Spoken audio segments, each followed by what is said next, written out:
Estamos de volta com a nossa convidada de hoje, Juliana Muradas. Bom, Juliana, hoje existem 1000 modismos em relação a dietas, em relação ao que pode, que não pode comer. Tudo isso naturalmente voltado para a conquista da saúde, né? As pessoas querem, de maneira errada ou não, elas querem ser saudáveis. Ninguém quer ser doente. Mas o que é saúde? Eu não sei se é voltado para a saúde. Eu acho que as pessoas às vezes confundem. Perder peso nem sempre quer dizer ser saudável. E para mim, ser saudável é você ter uma vida ativa, praticando exercícios físicos, se alimentando de forma adequada e balanceada. Eu não sou adepta a nenhum radicalismo, acho que pode tudo, desde que de forma, sabendo dos malefícios que algumas coisas causam, você pode consumir moderadamente, sabendo dos benefícios que outras causam, consuma com menos moderação. Eu acho que aí está o equilíbrio. Comer, preparar a comida em casa, acho que é importantíssimo. A gente realmente descascar menos do que desembalar, do que os congelados que estão aí prontos, recheados de conservantes, de sódio, de açúcares. Então, eu acho que preparar a comida em casa é o primeiro passo para a gente pensar em adquirir saúde. E, claro, se for possível, ir à feira, comprar os alimentos, e se for ainda mais possível, ainda até plantar alguns, né? Para os felizardos que tem uma terrinha, né? Que tem um pedaço, mas a gente hoje consegue plantar em pequenos espaços, de forma horizontal. Nossa, então, as hortas verticais, né? nossa. Verticais, né? Nem que seja, eu acho que às vezes tem umas pessoas que têm uns vasinhos com, assim, umas ervinhas, umas coisas, já é legal. Já é o começo. Né? Já é o começo. Se possível, consumir orgânicos, a gente sabe que eles têm um preço menos acessível, mas para quem pode, é uma opção. O Brasil ainda hoje é um dos países do mundo que usa muitos defensivos não permitidos mais nos Estados Unidos e na Europa, então a gente realmente consome muitos agrotóxicos nos alimentos, mesmo saudáveis, né? A cenoura, o tomate, o morango, enfim. São os campeões, né, de agrotóxico, né? Então, evitar se possível. E não sendo possível, não tem, né? A gente tem que tentar, isso é uma política pública que a gente tem que realmente rever. Uhum. Agora, muitas são as dietas, pelo menos com as quais eu convivi ao longo dos anos. Eu me lembro vagamente, assim, dieta do Dr. Atkins, não sei por que eu lembro. Eu já nem lembro qual que era a base dela, você se lembra? Não estou lembrando. Não sei se eu podia também lembro comer do mais livro, proteína, mais carne, se não me engano, mas não lembro. Não vou falar mal do Dr. Atkins, porque eu nem lembro. Fez muito né? sucesso. Mas eu me lembro que eu morei com uma pessoa que era uma coisa estranha. O Javé Monteiro era um ator de teatro, ele era mais gordinho, ele queria então fazer regime e eu sei que a gente morava junto como um amigo, assim, e ele, enfim, cada dia era o dia de um alimento, sabe? Daí eu me lembro que ele chegou lá com uma melancia enorme, não sei o quê. Eu falei, nossa, hoje é dia de comer melancia. Ele falou, nossa, você imagina o dia do abacaxi, porque era só uma coisa horrorosa, porque o abacaxi, inclusive, é muito ácido, né? Enfim. E aí parece que nós chegamos mais ou menos nos dias de hoje com aquela máxima antiga. Comer de tudo um pouco, nada muito. Eu acho que sim, é o que eu acredito. Evitar ao máximo o sal e o açúcar na alimentação, eu acho que esse são os grandes vilões. Então, evitar o sal e o açúcar e o restante, moderação sempre. Gordura é comer com moderação. Também. A gente precisa da gordura, nosso cérebro é formado basicamente de gorduras, mas com moderação sempre. Margarina, acho que não. Margarina, acho que caiu em desgraça. Acho que é melhor manteiga, não é? Não, entre as duas, melhor é a manteiga. E se puder substituir a manteiga, às vezes, por um cottage, um azeite, até azeite, né? Azeite, sim. Não é? Eu acho meio estranho, assim, comer pão com azeite e café de manhã. Eu ainda tô com aquela ideia de o pãozinho quentinho de manhã com manteiga. Eu acho que a gente não precisa cortar, né? Cortar de forma definitiva. É usar menos. E tem alguns alimentos que a manteiga é insubstituível, igual o pão com manteiga. Eu acho que você falou de memória afetiva, a minha está ligada a isso, né? Assim, né? Agora, nada muito, né? A gente conversava aqui no intervalo que até a água faz mal, né? Sim. Em grande quantidade. Em grande quantidade. Porque você falou que a água tem sódio, eu não sabia. A gente tem o rim, de qualquer forma, ela tem que passar pelo rim, dependendo da quantidade, pode haver uma sobrecarga. E a água tem sódio, então a gente também tá ingerindo uma quantidade de sódio. Quanto mais água, mais sódio. Agora, tem essas recomendações hoje de muitos de tomar 2 litros de água por dia. Eu acho muito.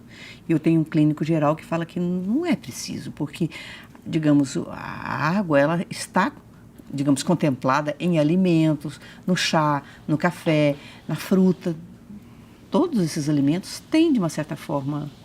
Eu imagino que quando a gente fala de 2 litros em média, a gente tem que realmente contemplar esses outros alimentos, né? Tomou um chá, ele basicamente é água. Agora, não adianta pensar que estou tomando refrigerante e estou me hidratando, porque é o contrário, eu estou tomando uma quantidade de sódio, de açúcar muito grande, que eu preciso de mais água para eliminar aquela quantidade de açúcar e sódio. Ou no caso das bebidas também, por exemplo, cerveja, ou mesmo uísque, cachaça, também são líquidos, mas eles também vão exigir, né? Que a gente se hidrate aí com água para ir. Mas eu falo, por exemplo, uma melancia, ela é muito rica em água, né? Um chá, dependendo também de que é esse chá. Mas a gente tem que pensar que a água é importante. Eu não tomo 2 litros de água, mas pelo menos 1,5, sabendo que eu tenho outras coisas que eu tomo durante o dia que também me hidratam. Mas a gente só tem que pensar isso. O refrigerante é o que me preocupa muito. Mas eu já tomei 1 litro de refrigerante, eu estou hidratado, ou um suco. O suco de caixinha também tem muito sódio e muito açúcar, né? Não que a gente não possa tomá-lo. O suco natural tem, se ele for um suco de laranja sem água, sem adição de água, ele também tem muito açúcar. A frutose se transforma em glicose. Então, a gente tem que, como tudo que a gente diz, tem que balancear. Tomei um copo de suco, estou hidratado, mas vou tomar um copo de água porque eu sei que ali tem uma quantidade grande de açúcar. E essa questão de emagrecimento, né, que é a preocupação de todos, inclusive minha, né? Eu acho que eu tenho a impressão que a pessoa tem que ver muito, se situar, né? Assim, no meu caso, por exemplo, eu sou uma mulher com 66 anos, então imagino que o corpo tenha suas necessidades. Uma pessoa idosa com pais de idade, se for uma criança que for fazer um regime, eu acho que ela tem outras necessidades, ou um adulto que é atleta, ou... Não é? Eu acho que aquela história de cada caso é um caso é verdadeiro. Com certeza. Eu não sou nutricionista, né? Mas aliás, você faz questão de falar isso. O projeto tem uma equipe de nutrólogos, nutricionistas, psicólogos, enfim, é uma equipe multidisciplinar. Mas eu acho que a gente tem que respeitar, até mesmo que 2 pessoas tenham ritmos similares, o metabolismo de cada uma é muito diferente, ou pode ser muito diferente. Então, quando eu vi minha vizinha que fez uma dieta que deu certo, e às vezes eu quero fazer a mesma dieta e não alcanço o mesmo resultado, é porque somos diferentes, os metabolismos são diferentes. Então, esses modismos, isso me preocupa um pouco por isso, porque eu vi uma atriz da novela que fez isso e eu vou fazer igual. É sempre recomendável que se procure um profissional da área, né, que se avalie clinicamente o que é necessário. Ele sim vai ter as melhores orientações para cada pessoa, vai fazer os exames complementares e aí sim ser mais assertivo nessa dieta, porque muitas vezes a gente quer rapidez também, né? Então, e não adianta, não tem milagre. O que a gente estava conversando é praticar exercício físico, comer de forma adequada. E eu vejo muitas pessoas que fazem regimes drásticos e rapidamente retomam peso. O organismo tem essa preocupação que se você chegou num peso maior, ele sempre tenta te manter naquele peso. É uma forma de proteção, inclusive. Então, não adianta baixar muito, porque o organismo vai entender que tem alguma coisa errada se baixar muito rápido e ele vai tentar te levar para o peso anterior. Então, isso tem que ser uma coisa que a gente tenha que ter paciência, disciplina e mais.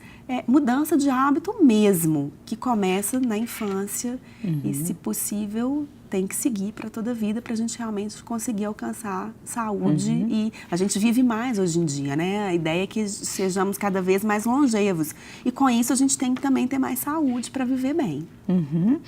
E no caso de alimentos, tem alguns alimentos que caem em desgraça e depois são recuperados, né? Alguém já brincou, um jornalista, falando, nossa, parece que você tem que ler todo dia o ranking dos alimentos, porque o alimento que você comeu de tarde já pode estar na lista negra, né? No caso, eu me recordo do ovo, que acho que voltou a ser um alimento considerado saudável, tem muita proteína, muito não sei o quê. E o glúten, que agora é o vilão da história, né? O glúten é o vilão da história, mas como muitas coisas, as pessoas às vezes demonizam alguns alimentos. E a gente tem que tomar muito cuidado com isso. O glúten não pode ser consumido por pessoas celíacas ou alguém que tenha uma intolerância a ele. Fora isso, cortar radicalmente 100% do glúten pode, inclusive, trazer uma intolerância a ele posteriormente. Então, o ideal é o glúten, quando a gente pensa em glúten, a gente fala de pães, né, de massas. Então, talvez porque sejam alimentos mais calóricos. E aí as pessoas resolveram cortar porque algumas, poxa, me aliviou, eu tinha algumas questões digestivas que fez realmente sentido. Para outras vai perder peso? Vai perder por causa do glúten e por causa do carboidrato, que é onde o glúten está normalmente presente, né? Bom, vamos fazer outro intervalinho, Juliana, e voltamos daqui a pouco já falando sobre a importância da alimentação infantil, a merenda, a importância da merenda. Até já.